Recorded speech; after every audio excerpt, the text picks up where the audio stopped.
the most to me. Kate Johnson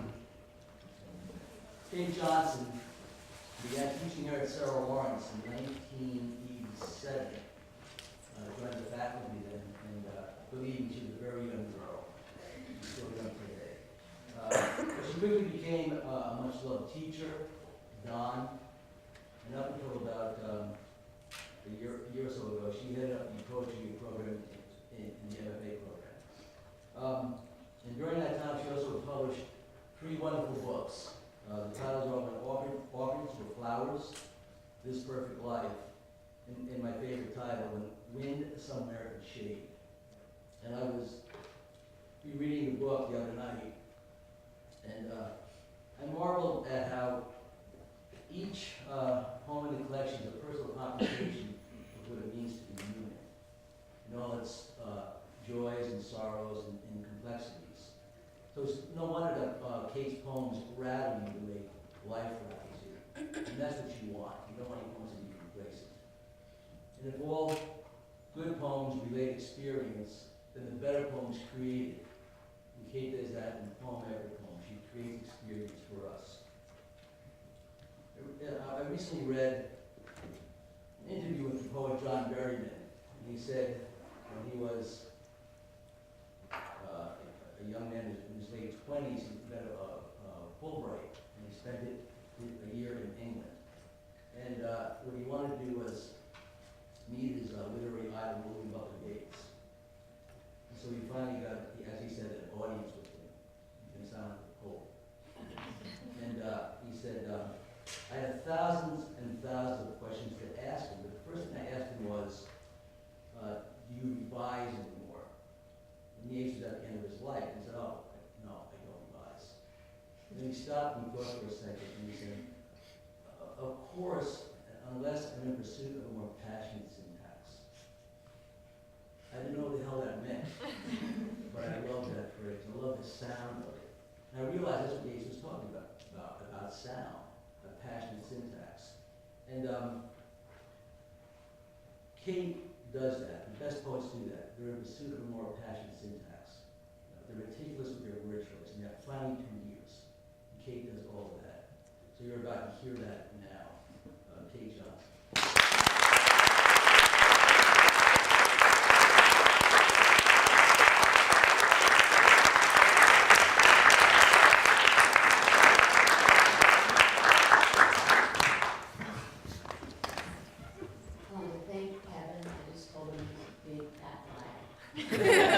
Thank you so much. Thank you all for being here, and I also want to thank.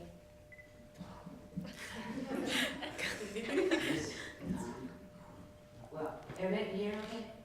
Yeah. I want to thank the students, graduate students, and undergraduate students in the writing program here at Sarah Lawrence. I would like to mention you all by name, but I'm under a time limit. You guys have been working all year, actually even before all year, just to provide us with 3 days of absolute, unabashed gorging on poetry. Words, I could be really hyperbolic and say stuff, that's Gigantosaurus, thank you so much. But seriously, you really have worked hard. Monday, I expect you will be sleeping right through all your classes. Thank you.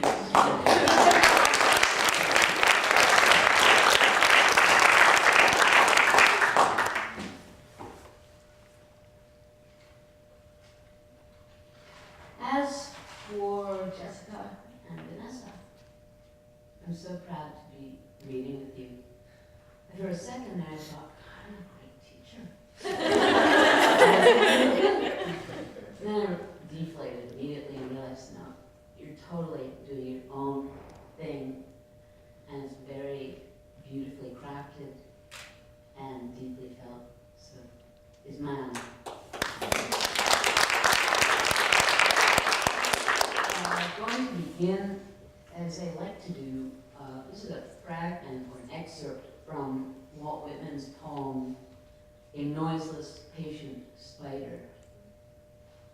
I just feel like if spiders weren't so noiseless, I would like them better. But I admire Whitman's how to make a metaphor of the soul and a spider is pretty amazing. And you, oh my soul, where you stand, surrounded, detached in measureless oceans of space, ceaselessly musing, venturing, throwing, seeking the spheres to connect them, till the bridge you will need be formed, till the ductile anchor hold, till the gossamer thread you fling, catch somewhere, oh my soul. What I like to do when I'm teaching is have these many brilliant thoughts. There are very many, actually. Like,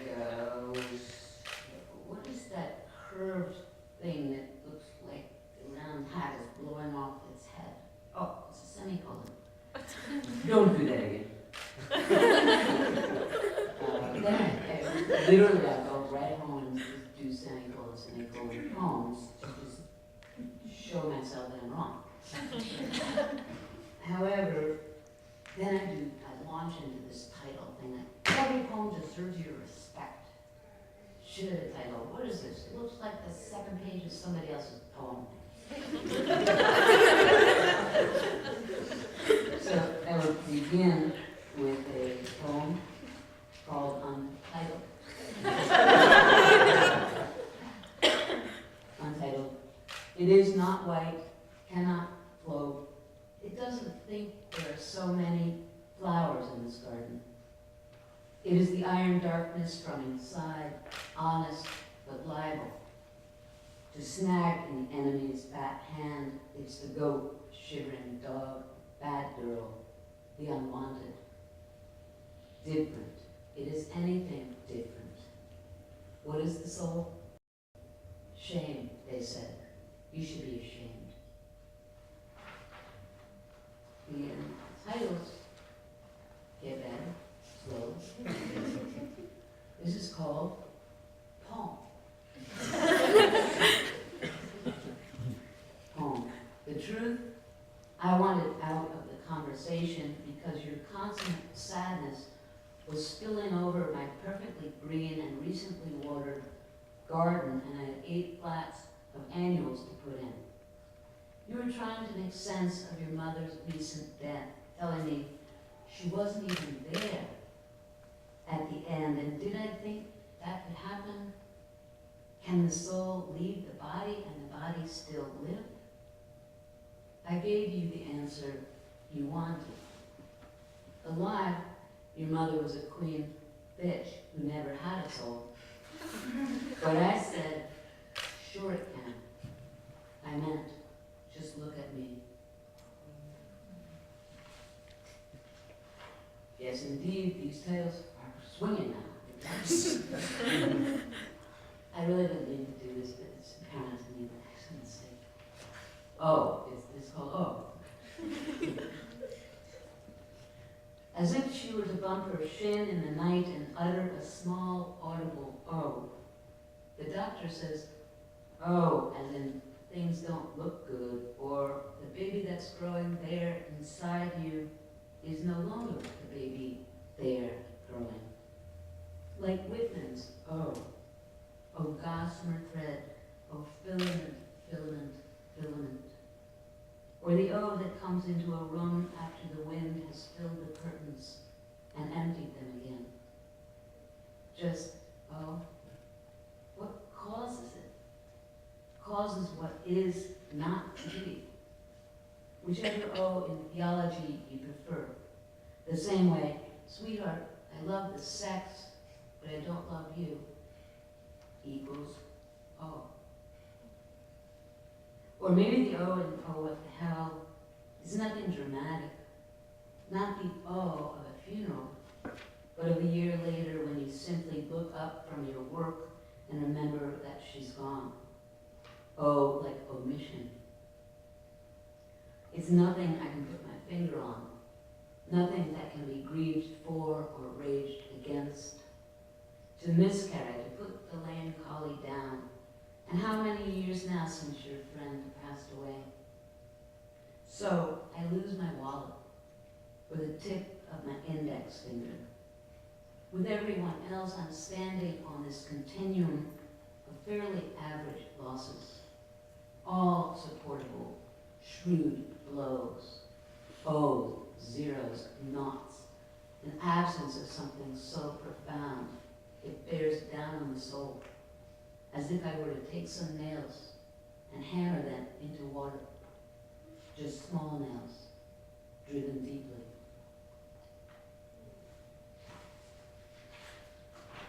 Stop that. I really should have thought of this. But I didn't plan. Okay, the title here is Fred. I call this Fred for Fred, so that you can almost taste what he had for dinner last night. Grilled cheese in a non-stick skillet, fish chips dipped in mayo. But why should you read a poem called Fred? Because Fred is the antidote to other poems called Ode to a Greasy Fern, or 13 Ways of Looking at Myself in the Mirror. The thing about Fred, he's sharp. You send him into the hardware store for a belt of 3/4-inch nails, he's damn sure coming out with nails. I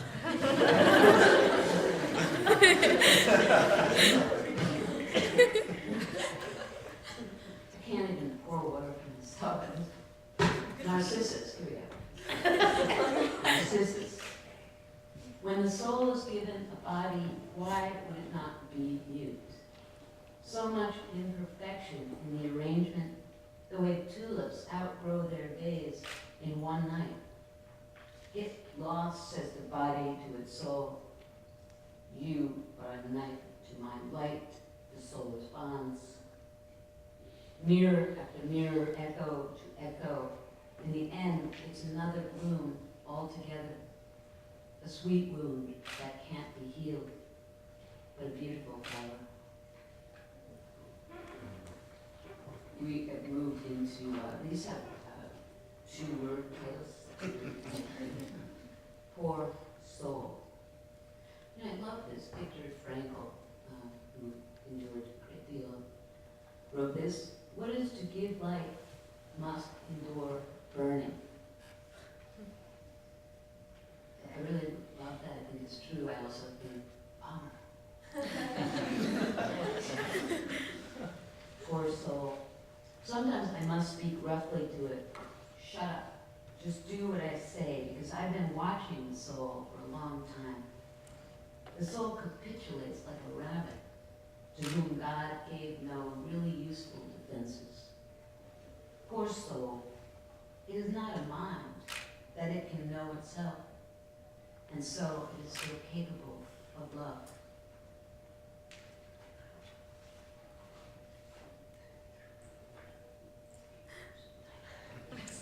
Not just now.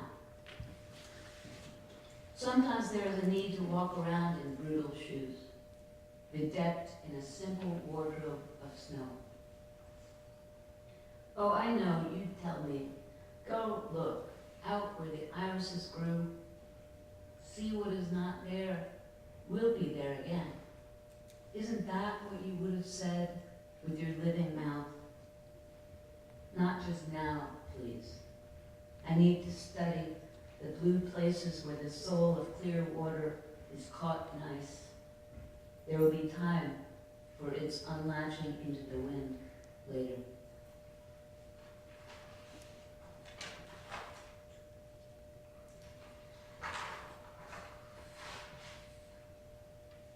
It's called Father's Day. Across the lawn of weeds and misplaced geraniums, wind gusting 15 knots and itching to blow any old body down, my parents walk. Under a savage pine, they troop from the horrifying yard into our horrifying house for lunch. They must wonder what Diane is like, but their voices are thickly layered with the this and the that again, of how they met under a table at a large party in their 20s. Then babies came, some alive, some not. What mind can console the heart? But they were kind, about burnt soup, cold chicken, sweet to taste, frozen berries topped with not quite whipped cream. After they drove away, I hid in behind our neighbor's shed, waiting for someone to come looking. And I would have held out longer, but the chill wind drew me home to wash dishes, wipe the table. Later, outside, I told God, you can come to our house too, but don't act like God. Just get yourself something from the fridge and sit down. Whatever you think. On earth, we remember what we don't want to, and forgiveness is not a clean nail.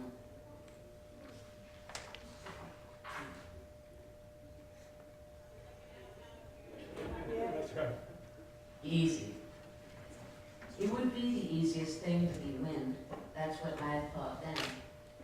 Then I thought, invisible, but a vortex, a school of madly swimming fish.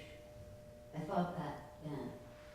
In water or in wind, to go open, fin, or wingspan wide. Feed, drift a little. I thought beauty entered the brain through the sunken heart. I thought was alive, like a long movie for the mind. To be wind, I was jealous. The agility of fish and pelicans, kites that spin and coast. No mouths inside their heads to hurt themselves with. Yeah, I was going to try to redeem myself with a flower poem, but I wanted to make sure we're on time, so I wrote, and with this poem for no. Well, I'm ending with this poem.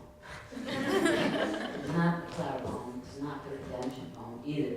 It's called Peonies. God on whom I have just slammed my shabby door. God of the crimson azaleas, God of light and untried crimes, unspeakable God of love. Today the peonies open with ants darting across their sugary heads. Pink stems, ruby pink and stems the green of wind, but tall and listing now. Each one needs to be held, staked, loosely bound.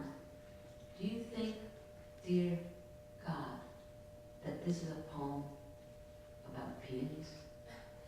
Thanks again, Steve.